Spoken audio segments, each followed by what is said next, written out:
You're watching Training Camp with Adam Marburger, exclusively on CBT News.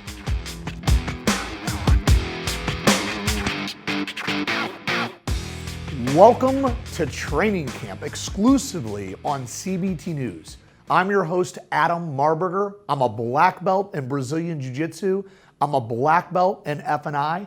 And this show is designed to help automotive professionals enhance F&I operations and ultimately earn their black belt.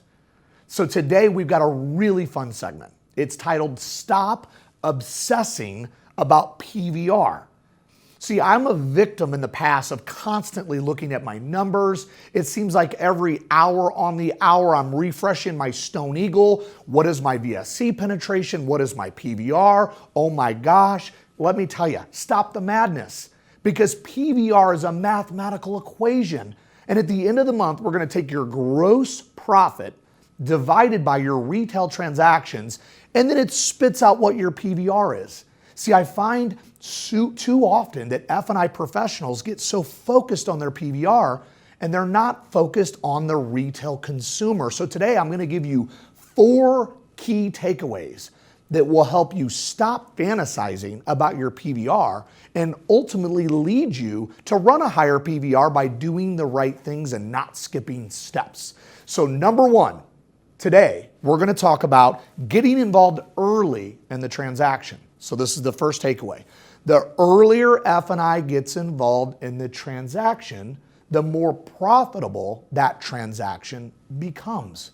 See, if you're not working on your CIT, or if you don't have a live retail guest in your office, we need to get up out of our ivory tower and on the showroom floor, sitting at the desk with our sales managers, helping facilitate transactions, or out on the showroom floor, lending a hand, talking to customers, helping salespeople.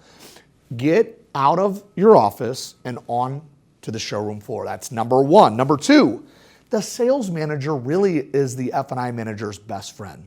Never forget that. Now, it's great to be friendly with everyone in the store, but it's critical that we're extremely friendly with our sales desk.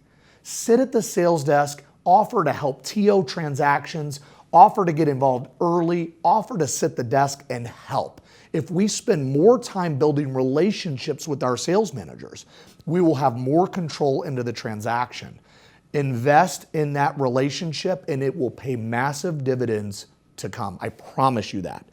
Number 3, never, ever, ever deviate from your process. See, processes do not fail, but people unfortunately fail the process.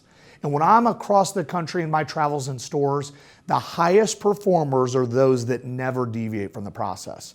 And that means if you have a cash deal right at close, or maybe it's a lease with a buy-sell money factor, do not skip getting involved early. Do not skip making a great first impression. Do not skip factory warranty presentations, and never skip a menu presentation. So I don't care if it's cash, lease, what time of the day it is, never ever skip any step of your process, because when you do, you will notice PVR will fall. Number 4, this one's important. Commit to training and development. See, in this show, we talk about training, and it's not something that we did, it's something that we must do. And we must do it on a continuous basis. We must embrace our personal development journey, and we must spend time developing our craft.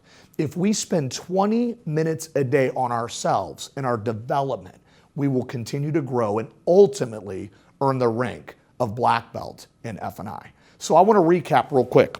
Stop fantasizing about your PVR. Your PVR is a mathematical equation that is the total gross profit divided by the number of retail transactions.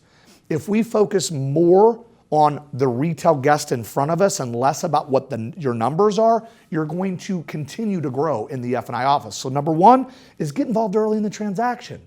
Number 2 is the sales manager is the F&I manager's best friend. Number 3, never skip any steps in your process. And number 4, commit to your personal training and development. If you do these things, you will continue to grow in F&I.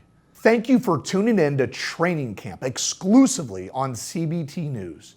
Remember this, if nothing changes, nothing changes. We must take action in our stores and be willing to invest into training. See, training's not something that we did, it's something that we must do, and we must do it on a never-ending basis. And remember this, fights are not won in the ring, they're won in training camp.